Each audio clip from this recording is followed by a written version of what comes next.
Class 9th review exercise number 2 हम solve कर रहे थे और इससे पिछले वीडियो में मैंने आपसे जो लास्ट एमसीक्यू है 15th वो डिस्कस किया था, लेकिन टाइम की शॉर्टेज की वजह से उसे हम फर्दर एक्सप्लेन कर रहे हैं। यहाँ पर इसकी स्टेटमेंट कुछ इस तरह से है कि a non terminating non recurring decimal represents dash, यानी कि एक ऐसी डेसिमल जो कि नॉन टर्मिनेटिंग होगी, यानी कि वो ख़त्म नहीं हो रही हो, और नॉन रेकरिंग यानी वो रिपीट भी ना हो रही हो, तो उसे हम क्या कहेंगे या वो क्या रिप्रेजेंट कर रही है। ए ऑप्शन के लिहाज से था कि वो नेचुरल नंबर को रिप्रेजेंट कर रही है, बी ऑप्शन के लिहाज से था कि वो रैशनल नंबर को रिप्रेजेंट करेगी, सी ऑप्शन के लिहाज से था कि वो एक इरेशनल नंबर को रिप्रेजेंट करेगी, और डी ऑप्शन के लिहाज से था कि वो प्राइम नंबर को रिप्रेजेंट करेगी। तो यहाँ पर मैं आपको थोड़ा सा एक्सप्लेन कर देता हूँ कि फॉर एग्जांपल मैं एक ऐसा डेसिमल सेलेक्ट करता हूँ जिसमें कि जो डिजिट्स हैं वो नॉन रिपीटिंग है, नॉन रेकरिंग है, मतलब हमें नेक्स्ट आने वाले डिजिट का नहीं पता कि वो क्या आएगा, और फर्दर ये कि ये सो ऑन चलता जा रहा है। अब इस नंबर को मैं कभी भी इंटीजर ओवर इंटीजर की फॉर्म में नहीं ला सकता, यानी कि पी ओवर क्यू फॉर्म में कभी भी मैं इसे नहीं ला सकता। इसका मतलब यह है कि ये रैशनल नंबर नहीं होगा, कि रैशनल नंबर जैसे कि 2/3 या 5/7 या -2/3 या -5/3, ऐसे नंबर्स जो होते हैं वो रैशनल नंबर्स होते हैं जो कि पी ओवर क्यू फॉर्म में होते हैं। अब चूंकि इस नंबर को क्यों नहीं लाया जा सकता पी ओवर क्यू फॉर्म में, इसका रीज़न ये है कि अगर हम इसको ये सोचें कि कौन सा ऐसा नंबर है जो इसके डिवाइज़र में आए तो ये नंबर जो है मुकम्मल तौर पर मतलब एक्सप्रेस हो जाए, यानी कि इसका जो लास्ट डिजिट है तो वो हमें पता हो, और फिर ये कि इसका एग्जैक्ट डिवाइज़र क्या आएगा, कि ये नंबर एग्जैक्ट पी यानी ऊपर भी इंटीजर और नीचे भी इंटीजर आ जाए, तो वो हम कभी भी नहीं बता सकते। इसका रीज़न ये है कि 9 के बाद कौन सा डिजिट आएगा, इसके बाद फर्दर और कौन से डिजिट्स आएंगे, वो हम एग्जैक्ट नहीं डिवाइड मतलब एग्जैक्ट नहीं बता सकते। इसका मतलब कि ये एक नामुकम्मल नंबर है जिसको आप कभी भी मतलब पी ओवर की फॉर्म में नहीं ला सकते। इसका मतलब ये रैशनल नंबर नहीं हो सकता। और जो रैशनल नंबर्स होते हैं हम जानते हैं कि तमाम नेचुरल नंबर्स जो हैं वो रैशनल नंबर्स का सबसेट है, यानी तमाम नेचुरल नंबर रैशनल नंबर होते हैं, और तमाम प्राइम नंबर्स जो होते हैं वो नेचुरल नंबर होते हैं। तो जो नंबर मतलब आप यूँ समझ लें कि रैशनल नहीं है तो वो नेचुरल भी नहीं हो सकता और प्राइम भी नहीं हो सकता, यानी ऑप्शन ए, बी और सी फिर गलत हो जाते हैं। तो फिर इसका मतलब जो ऑप्शन सी है मतलब सॉरी डी जो था प्राइम नंबर नहीं हो सकता, तो ऑप्शन सी जो है वो यहाँ पे हम मार्क कर देंगे कि इरेशनल नंबर होगा ये नंबर। ठीक है, तो इस तरीके से हम ये जो एमसीक्यू वो समझ सकते हैं। अब नेक्स्ट जो क्वेश्चन आ रहा है वो मैं आपसे डिस्कस करता हूँ। जी, क्वेश्चन नंबर 2 में अगर आप देखें तो ट्रू और फॉल्स हैं। हमने आइडेंटिफाई करना है कि कौन सी स्टेटमेंट ट्रू है और कौन सी फॉल्स है। अगर पहली स्टेटमेंट को देखा जाए तो division is not an associative operation, यानी कि डिवीजन जो है वो एसोसिएटिव नहीं है। अब ये कैसे हमें पता चलेगा कि वाकई ये बात दुरुस्त है, तो हम 3 नंबर सेलेक्ट करते हैं। जैसे अगर मैं 2 को 4 से डिवाइड करता हूँ, ठीक है, और जो इसका आंसर आता है उसको फिर मैं डिवाइड कर लेता हूँ किससे जी, फॉर एग्जांपल उसको मैं 2 से डिवाइड कर लेता हूँ। और दूसरी तरफ जो है मैं ये करता हूँ कि मैं 2 डिवाइडेड बाय 4 डिवाइडेड बाय 2 लिख देता हूँ। ठीक है, मतलब ये देखते हैं कि क्या ये आंसर बराबर आते हैं या नहीं आते हैं। तो देखिए 2 डिवाइडेड बाय 4 का मतलब है कि 1/2, और 1/2 को आप डिवाइड करेंगे जब 2 से, तो ये इसका आंसर क्या आएगा, इसको हम चेक करते हैं। और यहाँ पर हम ये कह रहे हैं कि 4 को अगर 2 से डिवाइड किया जाए तो 2 आता आंसर, और फिर 2 को 2 से डिवाइड करें तो क्या आंसर आएगा। देखें यहाँ पर 1/2 को आप डिवाइड करने जा रहे हो 2 से, यानी कि अगर आप यहाँ पर ये डिवाइड का साइन मल्टीप्लाई में चेंज करते हो तो आपको रेसिप्रोकेट लेना होता है, तो ये 1/2 बन जाएगा। जबकि दूसरी तरफ 2 डिवाइड का साइन मल्टीप्लाई में चेंज करेंगे तो 2 का रेसिप्रोकल लेंगे तो 1/2 आ जाएगा। अब यहाँ पे देखें तो ये बनता है 1/4, जबकि इस साइड पे अगर आप देखें तो 2 डिवाइडेड बाय 2 ये बनता है 1, जो कि बराबर नहीं है। इसका मतलब कि डिवीजन में एसोसिएटिव लॉ जो है होल्ड नहीं करता, और ये इन्होंने जो बात लिखी है वो दुरुस्त लिखी हुई है, यानी division is not an associative operation, इसलिए हम इसको ट्रू टी लिख देंगे, ट्रू फॉर, यानी टी जो है ट्रू के लिए यूज़ कर रहा हूँ मैं यहाँ पे। इसके बाद जो नेक्स्ट स्टेटमेंट है कि every whole number is a natural number, यानी हर होल नंबर जो होता है वो नेचुरल नंबर होता है। अब इस बात को हमने टेस्ट करना है कि क्या ऐसी बात है। होल नंबर्स के अगर आप सेट को देखें तो इसमें 0, 1, 2, 3 and up to so on ये नंबर्स शामिल हैं, जबकि नेचुरल नंबर्स को अगर आप देखें तो उसके अंदर 1, 2, 3 एंड सो ऑन ये नंबर्स शामिल हैं। अब आप ये जानते हैं कि ज़ीरो एक ऐसा नंबर है जो कि नेचुरल नंबर के सेट्स में बिलोंग नहीं कर रहा। इसका मतलब कि हम ये कह सकते हैं कि जो उन्होंने ये बात की है कि every whole number is a natural number, ये रॉन्ग है, ये फॉल्स है, क्योंकि ज़ीरो एक ऐसा नंबर है जो कि नेचुरल नंबर नहीं है। तो यहाँ पर इसे हम फॉल्स लिख देंगे। इसके बाद नेक्स्ट है क्वेश्चन के मल्टीप्लिकेटिव इनवर्स ऑफ 0.02 इज़ 50, यानी कि मल्टीप्लिकेटिव इनवर्स वो नंबर होते हैं जिनको मल्टीप्लाई करने से वन आंसर आता है। अब हम टेस्ट करते हैं कि इन दोनों को मल्टीप्लाई करने से वन आंसर आता है। 0.02 का मतलब है कि आप टू का कितना डिवाइज़र लेंगे, देखें जीरो पॉइंट के बाद कितने डिजिट्स आ रहे हैं, कितने डिजिट्स अगर हम आगे चलें तो टू तक पहुंचते हैं, दो डिजिट्स, इसलिए हम यहाँ पर 1/2 लिखेंगे और इसे मल्टीप्लाई करें हम 50 से। अब जो 50 और 2 है, चूँकि वो न्यूमरेटर्स में है और डिनोमिनेटर में 50 के 1 है, 1 और 100 मल्टीप्लाई होंगे और 2 और 50 मल्टीप्लाई होकर 100 ऊपर आ जाएगा और 100 नीचे आ जाएगा। 100 से आप डिवाइड करेंगे, आपको 1 आंसर मिलेगा। यानी इन दोनों को मल्टीप्लाई करने से 1 आंसर मिलता है। इसका मतलब कि ये मल्टीप्लिकेटिव इन्वर्सेस हैं एक दूसरे के, इसलिए ये स्टेटमेंट यहाँ पे ट्रू हो जाएगी। इसके बाद नेक्स्ट आ रहा है क्वेश्चन कि पाई इज़ आ रैशनल नंबर। अब देखिए पाई एक ऐसा नंबर है कि आप इसकी एग्जैक्ट वैल्यू कभी भी फाइंड नहीं कर सकते, ठीक है।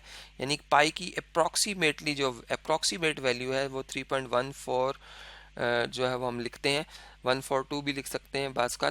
तो अब इसको एग्जैक्ट नहीं लिखा जा सकता, तो ऐसा नंबर जिसकी आप जो मुकम्मल ना हो से हम ना मुकम्मल यानी इर्रेशनल नंबर कहते हैं। पाई बेसिकली एक इर्रेशनल नंबर है, इसलिए ये रैशनल नंबर नहीं है और इन्होंने इसको रैशनल नंबर कहा है, इसलिए हम इसे कहेंगे ये फॉल्स है, ठीक है। इसको आप फर्दर अपने कैलकुलेटर से वेरीफाई भी कर सकते हैं। साइंटिफिक कैलकुलेटर में पाई की वैल्यू आप देखेंगे तो वो नॉन टर्मिनेटिंग नॉन रेकरिंग आएगी, यानी आप कभी भी उसको पी ओवर क्यू फॉर्म यानी रैशनल नंबर की फॉर्म में नहीं ला सकते, इसलिए ये स्टेटमेंट फॉल्स है, ठीक है। इसके बाद जो नेक्स्ट क्वेश्चन आ रहे हैं अगर हम उनकी स्टेटमेंट्स को देख लें तो फिफ्थ है कि every integer is a rational number. Her integer जो होता है वो रैशनल नंबर होता है। अब इसको हम वेरीफाई करते हैं कि क्या ऐसी ही बात है कि हर इंटीजर रैशनल नंबर होता है। अब देखें जी, इंटीजर्स जो हैं उसमें कौन से नंबर शामिल होंगे। ज़ीरो होता है, +1 -1 होता है, +2 -2 होता है एंड सो ऑन, ठीक है। अब अगर मैं फॉर एग्जांपल -1 सेलेक्ट करता हूँ तो -1 को मैं -1/1 की फॉर्म में लिख सकता हूँ, यानी कि मैं इसे P ओवर Q की फॉर्म में लिख सकता हूँ, P/Q फॉर्म में। और P/Q फॉर्म में जो भी नंबर होते हैं वो रैशनल नंबर होते हैं, ठीक है। तो यहाँ से फर्दर ये कि Q जो है वो ज़ीरो के इक्वल नहीं होता रैशनल नंबर्स में, यानी डिवाइजर ज़ीरो नहीं होता। तो यहाँ से पता चल रहा है कि हर इंटीजर जो है वो रैशनल नंबर होता है और ये बात क्या है, दुरुस्त है। तो यहाँ पर हम इसे ट्रू लिख देंगे, तो ये स्टेटमेंट क्या हो जाएगी, ट्रू हो जाएगी। इसके बाद जो नेक्स्ट क्वेश्चन आ रहा है सिक्स, वो है subtraction is a commutative operation, यानी कि कम्यूटेटिव ऑपरेशन है जी सब्ट्रैक्शन के। आप इसमें ऑर्डर अगर नंबर्स का चेंज कर लें और सब्ट्रैक्ट करें तो आंसर बराबर आएगा। यानी अगर आप 2 में से 3 सब्ट्रैक्ट करते हैं या आप 3 में से 2 सब्ट्रैक्ट करते हैं तो आपको बराबर आंसर मिलेगा। अब इस बात को हम चेक करते हैं तो देखिए 2 - 3 क्या होता है, चूँकि बिगर वैल्यू नेगेटिव है इसलिए आप माइनस साइन लगाओगे और 3 में से 2 माइनस करोगे 1 आएगा।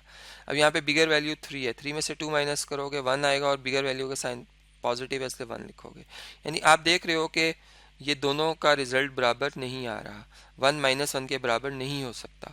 इसलिए ये जो स्टेटमेंट है कि ये कम्यूटेटिव ऑपरेशन होल्ड करता है सब्ट्रैक्शन में, ये फॉल्स है। ये स्टेटमेंट क्या हो जाएगी, फॉल्स हो जाएगी। इसके बाद है सेवंथ कि every real number is a rational number. Her real number जो होता है वो रैशनल नंबर होता है। क्या ये बात दुरुस्त है? तो देखें, अगर मैं कोई भी रियल नंबर सेलेक्ट करता हूँ, फॉर एग्जांपल रियल नंबर्स में मैं एक नंबर सेलेक्ट करता हूँ, चूँकि मैं जानता हूँ रियल नंबर जो होते हैं वो रैशनल और इररेशनल नंबर्स की यूनियन है, ठीक है ना। अगर मैं कोई नंबर सेलेक्ट करता हूँ √2, अब ये एक रियल नंबर है। अब √2 जो है, चूँकि स्क्वायर रूट के अंदर अगर कोई भी प्राइम नंबर लिखा जाए तो इसका आंसर हमेशा एक इररेशनल नंबर आता है, यानी कि non terminating and non recurring decimal number आता है, ठीक है, जिसे आप कभी भी P/Q फॉर्म में नहीं लिख सकते। तो इसका मतलब कि ये रैशनल नंबर नहीं है। तो ये जो स्टेटमेंट लिखी हुई है उन्होंने कि every real number is a rational number, ये तो फॉल्स हो जाएगी, क्योंकि हमने ऐसा एक नंबर सेलेक्ट किया इस स्टेटमेंट को मतलब फॉल्स शो करने के लिए कि वो रियल नंबर तो था लेकिन वो रैशनल नंबर नहीं है, इसलिए ये स्टेटमेंट रॉन्ग हो जाएगी। इसके बाद जो नेक्स्ट क्वेश्चन आ रहा है एट्थ, उसमें लिखा हुआ है कि decimal representation of a rational number is either terminating और रेकरिंग। यानी कि डेसिमल रिप्रेजेंटेशन जो रैशनल नंबर की होती है या तो वो टर्मिनेटिंग होती है या वो रैकरिंग होती है। तो इस बात को अब हम जो है वो ज़रा चेक कर लेते हैं। इसके लिए मैं स्टेटमेंट को चलें यहाँ से थोड़ा सा मूव करा देता हूँ नीचे स्क्रीन पे, ताकि आप इसको ज़रा क्लियरली देख सकें। ठीक है, चलें जी इधर इसको रख लेते हैं। अब देखें हम एक ऐसा डेसिमल जो सिलेक्ट करेंगे जो कि टर्मिनेटिंग होगा या रैकरिंग हो। जैसे फॉर एग्जांपल 0.3। अब ये टर्मिनेटिंग है। अगर मैं इसे देखूं तो इसको 3/10 जो है मैं इस फॉर्म में ला सकता हूँ, यानी 3/10 को हम 0.3 भी कहते हैं, जो कि p/q फॉर्म में, यानी ये एक रैशनल नंबर है। ठीक है, तो अब decimal representation of rational number वो कह रहे हैं या तो टर्मिनेटिंग होगी या रैकरिंग होगी। तो यहाँ से तो ये स्टेटमेंट ठीक हो रही है। अब रैकरिंग में देख लेते हैं कि अगर फॉर एग्जांपल 0.3434 ये रैक मतलब रिपीट होते जा रहे हैं, रैकरिंग है। ठीक है, तो अगर मैं इसे x कहता हूँ कि ये x के बराबर है, और इसे मैं अगर 100 से मल्टीप्लाई करता हूँ ऑन बोथ साइड, चूँकि इसमें रिपीटिंग डिजिट जो है वो 2 डिजिट्स हैं, 3 और 4 रिपीट होते जा रहे हैं कंटिन्यूसली। तो अगर मैं यहाँ पर 2 डिजिट के सेंस को रखते हुए अपने जहन में 100 से मल्टीप्लाई करता हूँ, तो दोनों तरफ 100 से मल्टीप्लाई करने से यहाँ पर ये जो पॉइंट है वो 2 डिजिट आगे मूव हो जाएगा, यानी ये 34.343434 एंड सो ऑन। चूँकि ये बहुत दफ़ा इन्फिनाइट टाइम रिपीट हो रहा है 34, तो इसको हम ऐसा डॉट डॉट सो ऑन लिख देंगे।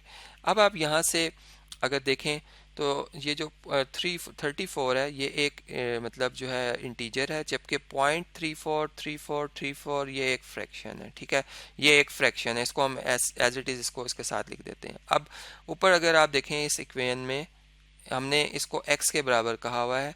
हम यहाँ पर इस सारे पार्ट को x के बराबर लिख सकते हैं और इसे एक लीनियर जो इक्वेशन है उसकी तरह सॉल्व कर सकते हैं। यहाँ पे 34 प्लस x लिख देंगे और इक्वल टू 100x आ जाएगा।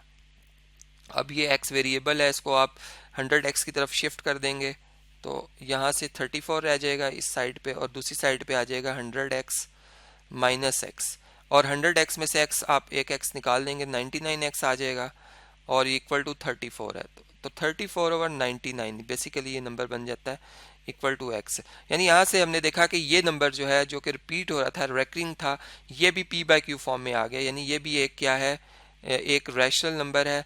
तो जो ये स्टेटमेंट है फिर ये दोनों लिहाज से हमने टर्मिनेटिंग के लिहाज से भी और रेकरिंग के लिहाज से, और अगर मतलब इसको हमने देखा कि ये दोनों लिहाज से जो है वो दुरुस्त है, इसलिए हम यहाँ पर ये कहेंगे कि ये स्टेटमेंट जो है वो ट्रू है। ठीक है, इसको ट्रू कह देंगे। इसके बाद जो नेक्स्ट क्वेश्चन आ रहा है उसको अगर हम देखें 9th को, इसमें यह है कि 1.8 बार इज इक्वल टू 1 प्लस 8/9। अभी हमने देखना है कि ये दोनों साइड जो हैं इक्वालिटी की, ये इक्वेशन होल्ड करती है, मतलब ये इक्वेशन ट्रू है या फॉल्स है, इसको हमने अब देखना है। तो इसके लिए अगर लेफ्ट साइड को देखें तो 1.8 बार लिखा हुआ है, यानी कि 1 प्लस 0.8 और इसके ऊपर बार है। बार का मतलब ये होता है कि जो 0.8 है ये रिपीट हो रहा है, यानी कि इसको हम यूँ लिख सकते हैं कि 0.8888 एंड सो ऑन। अब ये भी बिल्कुल ऊपर जैसे मैंने आपको एग्जांपल समझाई थी उसी तरह इसमें अगर हम इसे x के इक्वल सपोज कर लेते हैं तो हम देख रहे हैं कि इसमें 8 यानी जो एक डिजिट है वो रिपीट हो रहा है, इसलिए मैं 10 से अगर मल्टीप्लाई करता हूँ दोनों तरफ तो ये 8 पॉइंट, चूँकि एक डिजिट आगे मूव हो जाएगा, ये बन जाएगा 8.8888 एंड सो ऑन। ठीक है, और इसी तरह इसको भी हम इसी तरीके से अगर सिंप्लीफाई करें तो 8 प्लस 0.888 एंड सो ऑन, ये इस तरह से रिपीट हो रहा है। और इस सारे को अगर हम देखें तो ये हमने ऊपर इसको x के इक्वल सपोज किया हुआ है, यानी ये 10x जो है वो is equal to 8 plus x के आ गया, और x को अगर आप इधर शिफ्ट कर लें लेफ्ट साइड पे तो 10x माइनस एक्स इधर इक्वल टू 8 आ जाएगा। और अगर हम इसको फर्दर सिंप्लीफाई करते हैं तो हम देख रहे हैं कि 9x जो है वो 8 के इक्वल है, यानी कि x जो है वो 8/9 के इक्वल है। अब आप इसकी जगह 0.8 बार की जगह क्या लिख सकते हैं 8/9, यानी कि जो 1.8 बार है इसको हमने लिखा था 1 प्लस 0.8 बार, और 0.8 बार की जगह हम लिख रहे हैं 8/9। ठीक है, अब इसके अगर एलसीएम लिया जाए तो यहाँ पर 1 का डिवाइज़र 1 ही है, 1 और 9 का एलसीएम 9 आएगा, और न्यूमरेटर सेम बनाने के लिए मतलब डिनोमिनेटर सेम बनाने के लिए इस पहले जो टर्म है इसको 9 से मल्टीप्लाई करेंगे तो ये 9 1s are 9 और सेकंड में डिवाइज़र 9 ही है, इसलिए ये 8 एज इट इज़ रहेगा, यानी 8 1 से मल्टीप्लाई होगा तो ये बन जाता है 17/9। या अगर हम यहाँ पे देखें तो ये 1 + 8/9 लिखा हुआ था जो कि इस फॉर्म में आ चुका है, 1 + 8/9, तो ये ट्रू है स्टेटमेंट। तो यहाँ पर हम क्या लिख देंगे जी, इसे ट्रू लिख देंगे। तो ये इस तरीके से हम ये क्वेश्चन जो है हमने सॉल्व किया। अब जैसे नेक्स्ट क्वेश्चन आ रहे हैं वो मैं आपसे जो है वो भी डिस्कस करता हूँ।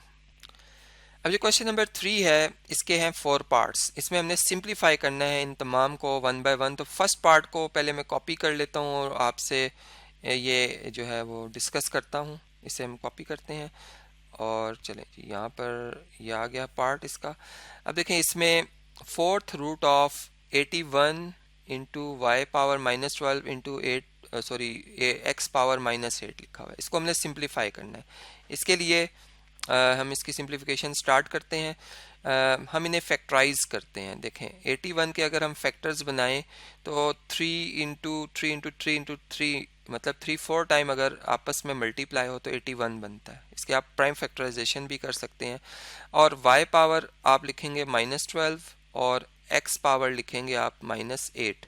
अब लॉ ऑफ एक्सपोनेंट जो लॉ ऑफ इंडिसेस जो है वो आप यूज़ करेंगे। यहाँ पर चूंकि इन तीनों नंबर प्रोडक्ट फॉर्म में है, फैक्टराइज हो चुके हैं, आप इनकी अलग अलग जो है रेडिकल जो है फॉर्म में इनको अलग अलग करके लिख सकते हैं। यानी 3 की पावर 4 लिखें, ठीक है, और 4th रूट ऑफ लिखें जी y पावर -12 और 4th रूट ऑफ लिखें आप x पावर -8। अब आप लॉ ऑफ एक्सपोनेंट या इसकी चलें आप ऐसा करें कि इसको आप रेडिकल फॉर्म से एक्सपोनेंशियल फॉर्म में ले आएं, यानी 3 की पावर आप लिख दें 1/4, ठीक है। इसी तरह y पावर -12 है, इसकी पावर आप लिख देंगे 4 और यहाँ पर x पावर -8 है, इसको मैं करेक्ट कर लेता हूँ, इसकी पावर आप लिखेंगे 1/4। अब ये नंबर जो हैं चूँकि पावर्स में जो नंबर लिखे हुए हैं वो 4 के टेबल में आते हैं, 4 के मल्टीपल्स में आते हैं। जैसे 4 1s are 4 होता है तो ये कैंसिल हो जाएगा, यहाँ पर 3 की पावर 1 रह जाएगी जिसको हम 3 लिखेंगे। इसके बाद y की पावर जो है ये 1/4 था, तो ये 4 और 12 कैंसिल हो जाएंगे, 4 3s are 12 होता है, ये y की पावर आ जाएगी -3। और x की पावर जो है 4 1s are 4 और 4 2s are 8 होता है, -2 आ जाएगी, ठीक है। अब इससे फर्दर जो है चूंकि पावर्स को पॉजिटिव बनाना है तो इनके रेसिप्रोकल्स लेंगे, यानी कि ये y की पावर जो है 1/y पावर 3 बन जाएगी, यानी y पावर -3 को आप 1/y³ लिख सकते हैं और x पावर -2 को आप 1/x² लिख सकते हैं। तो इस तरीके से अगर ये न्यूमरेटर्स आपस में मल्टीप्लाई हो तो 3 1s are 3 आ जाएगा और डिनोमिनेटर्स में अगर आप देखें तो आप x² इंटू y³ इसको लिख सकते हैं। तो इस तरीके से जो ये क्वेश्चन था रेडिकल फॉर्म में था, हमने इसको सिंप्लीफाई किया है और ये इसकी सिंपलेस्ट फॉर्म आ गई। अब इसका जो सेकंड पार्ट है वो मैं आपसे डिस्कस करता हूँ। नेक्स्ट पार्ट अगर हम देखें तो इसमें लिखा हुआ है √25 x power 10n into y power 8m। इसको भी हम इसी तरीके से सिंप्लीफाई करेंगे। हम 25 का स्क्वायर रूट अलग ले लेंगे, x पावर 10n का स्क्वायर रूट अलग ले लेंगे और y पावर 8m का स्क्वायर रूट अलग ले लेंगे, लॉ ऑफ जो इंडिसेस हैं या रेडिकल्स हैं उनको हम यूज़ करते हुए, ठीक है। इसके बाद 5 स्क्वायर जो होता है 25 होता है तो स्क्वायर रूट ऑफ 5 स्क्वायर लिख देंगे, जबकि बाकी ये जो दोनों फैक्टर हैं उनको एज इट इज़ लिख देंगे, यानी x पावर 10n की होल पावर अंडर रूट या under root y power 8m, इसी सा ये लिखा हुआ है। इसके बाद जो है इनको हमने एक्सपोनेंशियल फॉर्म में लिखा है, यानी 5 स्क्वायर की पावर 1/2, x पावर 10n की पावर 1/2 और y पावर 8m की पावर 1/2। अब जो चूँकि 2 जो है 2 और 1/2 कैंसिल हो जाएंगे, इन्वर्सेस हैं एक दूसरे के, तो 5 पावर 1 आ जाएगा। यहाँ पर 2 और 10 कैंसिल होके 5 बन जाएगा, 5n बन जाएगा। यहाँ पे 2 और 8 कैंसिल होके 4 आ जाएगा, 4 मल्टीप्लाई बाय m 4m आ जाएगा। यानी इसको अगर हम फर्दर सिंप्लीफाई करें तो हम लिख सकते हैं 5 x power 5n y power 4m। तो ये इस तरीके से अपनी सिंप्लीफाइड फॉर्म में जो है वो आ गया। अब जो क्वेश्चन नंबर 4 है, इसके जो रिमेनिंग 3 जो है, इसके जो रिमेनिंग पार्ट्स हैं, पार्ट नंबर 3 और 4, ये मैं कंटिन्यू कर रहा हूँ इस वीडियो को और नेक्स्ट वीडियो में वो आपसे मैं डिस्कस करूँगा।